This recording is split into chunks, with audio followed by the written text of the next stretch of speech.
इन भगवाधारियों के पास जो ये नकली हिंदू हैं, नकली हिंदू यानी बीजेपी के हिंदू, इनके पास सिर्फ और सिर्फ भगवा एक सुरक्षा कवच है। ये भगवा का सुरक्षा कवच की तरह इस्तेमाल करते हैं, गले में गोल गोल गल गए भगवा घुमाते हैं और पुलिस वालों को धमकाते हैं, अस्पतालों में घुस जाते तोड़फोड़ करते हैं, क्योंकि इनको पता है कि ये जब तक हमारे गले में भगवा है हमें बीजेपी से समर्थन मिलता रहेगा। इन्होंने तो एक पेट बना दिया कि ये भगवा हमारा ही है। अरे यार, भगवा तो हर इंसान का है।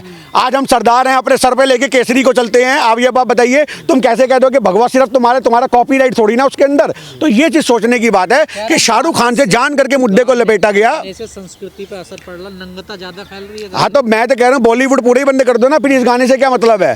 फिर सारी फिल्में बंद कर दो। तुमने कश्मीर फाइल बना करके देश को कितना भटकाने का काम किया, वो तुम क्यों नहीं देखते हो? तुमने एक तरफा उसमें सच्चाई छुपा दी। उस समय सरकार किसके समर्थन में चल रही थी, क्यों नहीं उजागर किया गया? वीपी सिंह की सरकार थी, बीजेपी के समर्थन में चल रही थी। और आज सबसे बड़ी बात, आज भी कश्मीरी पंडित वहां पे अपनी हक की लड़ाई मांग रहे हैं, जो बैठे हुए हैं। आप देखो कश्मीर के अंदर। तो मेरा कहने का मतलब है कि सिर्फ और सिर्फ लोगों को भटकाना, धर्मों के नाम पे भिड़ाना, इंसानियत को पैर तले रोन देना, ये बीजेपी का काम बन चुका है। और इसमें आग में घी डालने का काम अगर कोई करता है तो वो इनके अंधभक्त करते हैं। शाहरुख खान एक वो इंसान है जिसने आज हिंदुओं का भी उतना ही सम्मान किया जितना वो मुसलमानों का करता है। पर आज सोचने की बात यह है कि अगर आपको फिर भी केस करने हैं तो मैं आप लोगों के साथ खड़ा हूं, क्योंकि मैं भगवे का समर्थन करता हूं, बीजेपी का बिल्कुल नहीं करता।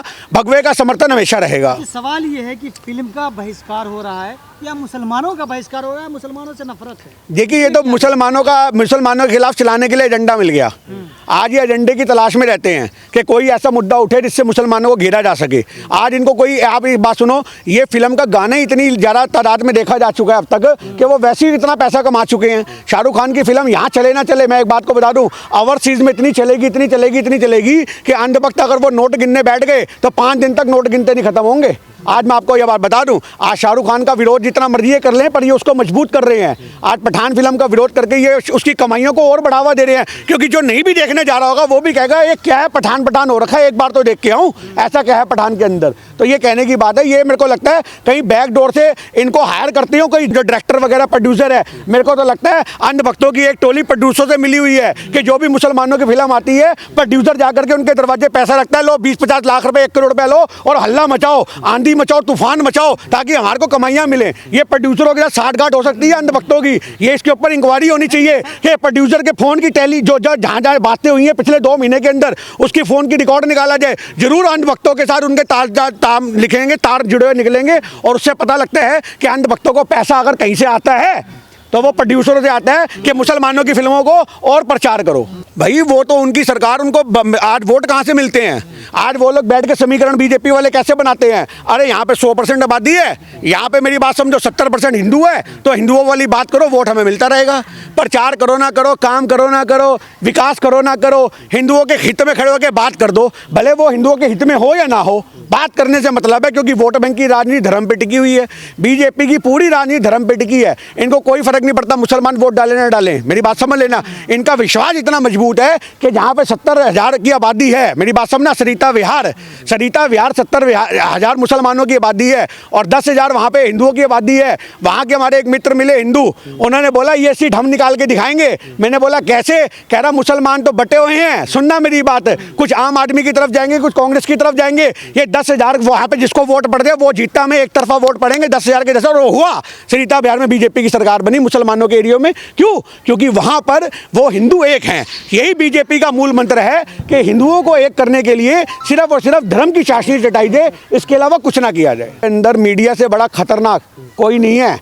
आज देश भिड़वाना हो, धर्म भिड़वाने हो, लोग भिड़वाने हो, कत्लेआम कराना हो, खून खराबा कराना हो, देश की शांति भंग करनी हो, अर्थव्यवस्था के मुद्दों को गायब करना हो, तो उसके लिए सिर्फ और सिर्फ क्रेडिट जाता है अनीश देवगन को, उसके लिए क्रेडिट जाता है अंजना ओम कश्यप को। ये जितने मीडिया में बैठे हुए लोग हैं, आप समझिए इन बात को, इनकी तो जबान भी इतनी फिसलने लग गई है कि अंजना ओम कश्यप अपना नाम लेते लेते आगे मोदी लगा देती है और वहाँ पे विरोध की जगह निरोध बोल देती है। आप ये बात बताइए, इनकी जबान पे लगाम नहीं है, ये इतना ज़रा खुला बोलते हैं क्योंकि इनको यही नहीं पता हमारी जबान किस ओर जाएगी। तो आप ये सोचिए ना, आप जो विरोध को निरोध, निरोध को विरोध कर रहे हैं, ऐसे लोगों से क्या करोगे? पत्रकारिता बताते हमने। अरे काहे को राजनीति में उस समय पत्रकारिता दिखाते हैं। महिला सम्मान में जब इसने बहुत बड़ा कांड किया रामदेव ने, जो बोला औरतें बिना कपड़ों के भी अच्छी लगती है मेरी तरह। आप ये बात बताइए, अरे रामदेव को सारी महिला संगठन की औरतों को गंजा कर देना चाहिए था, काट के जैसे ये भागा था ना रामलीला मैदान से औरत के सूट पहन करके, इसको वैसे भगा भगा की चप्पलें मारनी चाहिए थी। जो महिलाओं के बारे में इतने शब्द बोलता है कि महिला हमें नीवस्त्र अच्छी लगती है। अरे ऐसे लोगों को इनको बैठा के तुम मीडिया में भाषण दिलवाते हो। जो शनिदेव का मजाक बनाता है, मैंने परसों रामदेव का एक वो इंटरव्यू सुना जो शनिदेव का मजाक बना रहा था। आप ये बात बताइए, अरे ऐसे लोगों को आप सोचोगे, कहता शनि क्यों है, राहु केतु क्या, ये हिंदुस्तान के लोगों को क्यों चढ़ते हैं, ये विदेशों को क्यों नहीं चढ़ते, ये भूत प्रेत क्यों नहीं चढ़ते। अरे बुद्धि भ्रष्ट हो चुकी है रामदेव की, मेरी बात को समझो। इसको मोदी जी की तरफ से व्यापार नहीं मिल रहा। अब आज व्यापार सारा अडानी को अम्बानी को मिलने लग गया है। जब तक इसको व्यापार मिल रहा था, जब तक ये बहुत अच्छी अच्छी बातें कर रहा था, आज इसका दिमाग भुखला गया है। इसको किसी साइंटिस्ट को दिखाओ, ये साइकेट्रिस्ट होते हैं, साइंटिस्ट कह रहा हूँ, साइकेट्रिस्ट को दिखाओ, इसका इलाज करवाओ, ये पागल हो चुका है। लोग उन भगवादारियों के पर भी सवाल उठा रहे हैं जो भगवा पहन के गलत काम करते हैं। बिल्कुल, मैं कब मना कर रहा हूँ। आज भगवे को तो इन्होंने, मेरी बात को समझिए, आज एक सुरक्षा कवच था ना करण का, जिस सुरक्षा कवच के रहते उसको कोई मार नहीं सकता था, तो कृष्ण जी ने बड़ी चाल से उसका सुरक्षा कवच हटवा दिया था। मेरी बात को समझना, आज यही वाली बात है। आज अभी जुल्म की छाव में दम लेने को मजबूर हैं हम। आदाब सलाम। जामिया मिलिया इस्लामिया मेरा मातरे दर्जगाह है और 3 साल पहले हमने एक इतना खौफनाक मंजर हमारे मंजरे पेश आया और पुलिसिंग की हम यहाँ पे बात करने आए हैं, कैसे डायलॉग को ख़त्म किया जा रहा है। तो अभी वर्दा ने बहुत सारी चीज़ें हाईलाइट की और मैं यहाँ as a Jamia student, Jamia में जो जो बातें हुई, जो जो चीज़ें हुई, जो जो टारगेटिंग हुई है, उसके बारे में बात करने आया हूँ आप सबके पास। तो जब हम देखते हैं और 3 साल पहले को एक रोशनी डालते हैं उस मुद्दे पे, उस मंजर पे, तो हमें ये समझ आता है, हम ये देखते हैं कि कैसे बच्चों को, जो प्रोटेस्टिंग बच्चे थे, उनको इनकार्सनेट किया गया। और अभी हमारे काफ़ी साथी जेल में भी हैं, शिफा भाई, मीरान भाई अभी जेल में हैं और काफ़ी लोग जेल में थे जिन्होंने भी बेल के बेसिस पे बाहर। तो जब हम बात करते हैं उस शाम की, 13 दिसंबर की वो शाम और 15 दिसंबर की वो रात, आज भी हमारे जहनों में चश्मा है, हमारे जिस्मों पे आज भी वो निशान बाकी हैं, वो जख्म अभी बहुत ताज़ा हैं। हम कितना भी कह लें कि हम वो 3 साल पहले हुआ था, 4 साल पहले हुआ था, लेकिन वो पूरी ज़िंदगी, तमाम उम्र हमारे साथ जिएगा। वो दर्द, वो ज़ख्म आज भी रिश्ता है जब हम उस शाम की, उस रात की बात करने पे आते हैं। जब 13 दिसंबर को प्रोटेस्ट हो रहा था सड़कों पे जामिया के बाहर, तो एक बहुत भारी मात्रा में पुलिसिंग फोर्स मौजूद थी वहाँ पे और बच्चों को खदेड़ने के लिए दौड़ी वो। जब और टीयर गैस, आप सब जानते हैं वो इंसिडेंट, टीयर गैस सड़कों पे फेंका गया, बाहर के मंजर सबके सामने हैं। लेकिन यूनिवर्सिटी में क्या हुआ, यूनिवर्सिटी में 15 दिसंबर की रात में क्या हुआ, कोई नहीं जानता। वहाँ के सीसीटीवी फुटेजेस और सीसीटीवी कैमरास को खुद पुलिस ने ही वैंडलाइज किए। जिस देश में छोटे छोटे पेटी क्राइम्स के लिए घरों को बुलडोज कर दिया जाता है, वहाँ पे ही पुलिस आके पूरी यूनिवर्सिटी को तबाह और बर्बाद कर देती है। और कौन है इसका जवाब दे। और जब आप देखते हैं उस पूरे मंजर को, वहाँ पे बच्चों की हालत, और बच्चों की हालत ऐसी थी कि होठों पे कलमा था, उनकी पीठ लाठियों और डंडों से चूर थी। कौन है इसका जवाब दे। वो सड़कों पे क्या वो कोई क्राइम कर रहे थे, क्या वो अपनी आवाज को बुलंद करने की भूल कर रहे थे।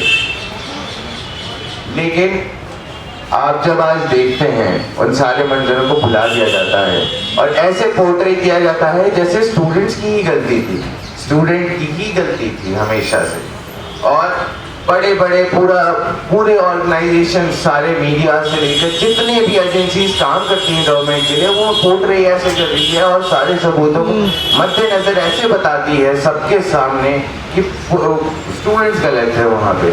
लेकिन ऐसा नहीं था। वहाँ पे मिनहाज ने अपनी आँख खोई है, वहाँ पे तंजील ने अपने दोनों हाथ खोए हैं। और क्या इतनी भारी पुलिसिंग के साथ एक्सेसिव फोर्स को यूज किया जाता है। पुलिस दिल्ली कोर्ट में ये कहती है कि हम डिस्पर्स करने गए थे। डिस्पर्सल में किसी का हाथ टूटता है, किसी की आँख जाती है, किसी का पीठ टूटते हैं और उनकी आज भी वो एक बार जो चीज़ चली जाती है वो वापस नहीं आती। मिनहाज आज भी अपनी आंखों से नहीं देख पाता है। तंजीर की हाथों में आज भी इतना ही दर्द होता है जितना उस दिन हुआ था। आज भी बच्चे रोते हैं रातों में, और जब सर्दी का मौसम आता है तो बीच में वो दर्द भी वापस आ जाते हैं। तो जैसे ही वो दर्द वापस आते हैं वो यादें भी ताज़ा हो जाती हैं, और जख्म हमेशा रिश्ते रहेंगे हमारे। खैर, ये तो हम बात कर रहे हैं स्टूडेंट्स की और स्टूडेंट्स पे हुए जुल्म की, लेकिन इनका जवाबदेह कौन है? आज उसी बात को डिस्कस करने हम आपके सामने आए हैं, और सारे पैनलिस्ट आज बात करेंगे। और बस मैं इसी बात के साथ अपनी बात खत्म करूंगा। जुल्म करते हुए वो शख्स लरजता ही नहीं, जैसे एहसान के मानी वो समझता ही नहीं। शुक्रिया।